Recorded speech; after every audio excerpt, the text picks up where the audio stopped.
Leo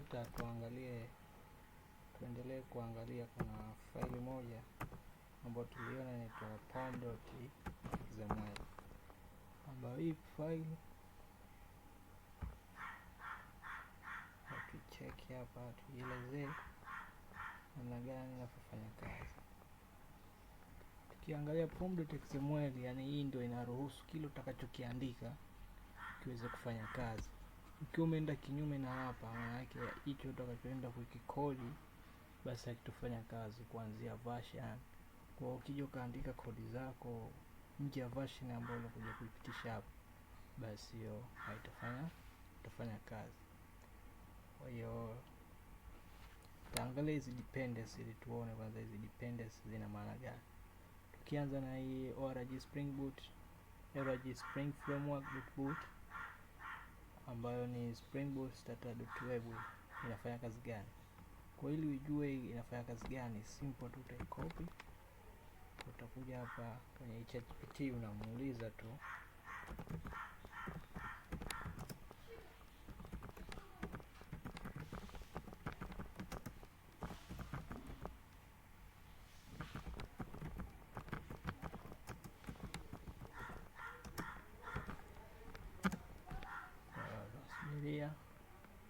tuone maelezo yake. Kwa ukiangalia anakuambia kwamba hii Spring Boot Starter Web inatumika kuwezesha kutengeneza web application na REST API kwa kutumia Spring Boot. Kwa hii kama haipo hii, maana yake hutaweza kutengeneza hizo REST API. Tayari hapo. Kwa pia maelezo anasema vile vile inakuletea nini ndani yake. Sema hii itakuletea Spring MVC, ambayo hii ndio itakuwezesha wewe uweze kuweka at controller, at REST controller, at get mapping, at post, zile zote zile ili zifanye kazi, maanake lazima iwepo hii. Tukiangalia dependency ya pili ni data GPA. Kwa tukichukua na hii tukimuuliza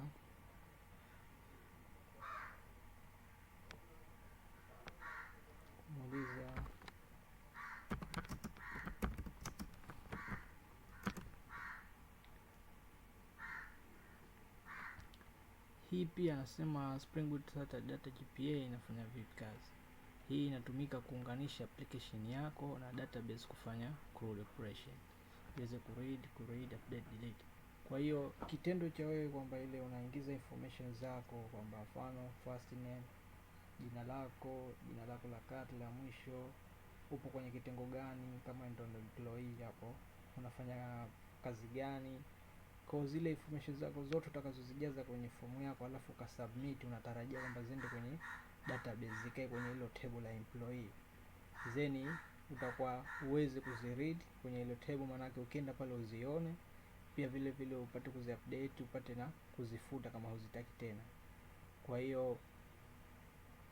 hiyo hii kile kitendo cha wewe cha kuenda kucreate, kuread, kuupdate bila kutengeneza query au function, kwa basi Spring Boot imekuja na hii Spring Boot Starter data GPA itakuwa inafanya hicho kitendo, yani automatic bila hata wewe kugusa. Kwa hiyo kazi yake kubwa hii ni kuunganisha application yako na database ili kuweza kufanya hicho kitendo cha kucreate, kuread, kuupdate na kudelete. Pia kuna Spring Security.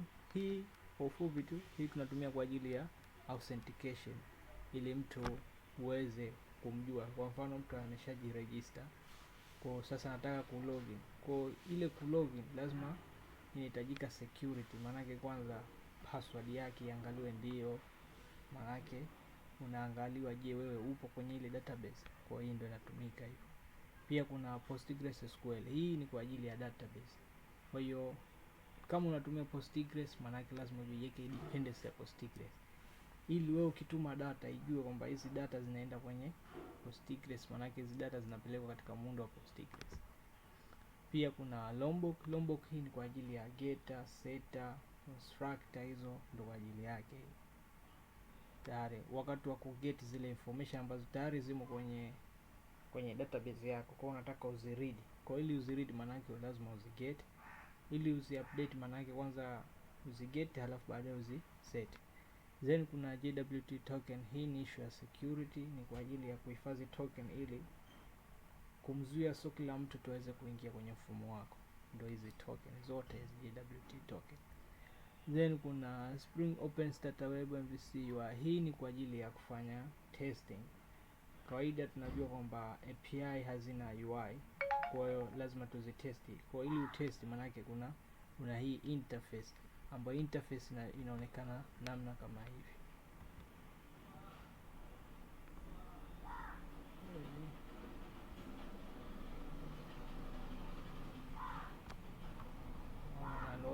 Ni Swagger, yani ile dependence, maana yake inakuruhusu wewe kuweza kuiaccess kitu hiki hapa, Open API definition.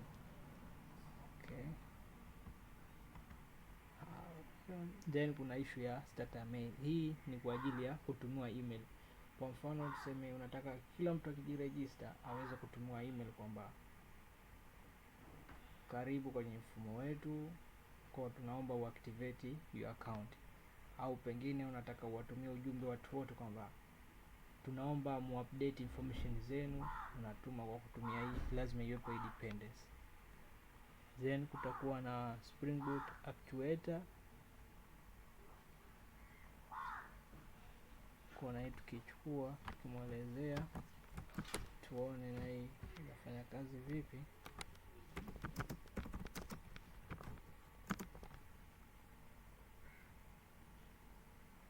Na utambia hii ni Spring Boot actuator, inatumika kwa monitoring, health checks and management ya Spring Boot application yako ukiwa tayari imerun production.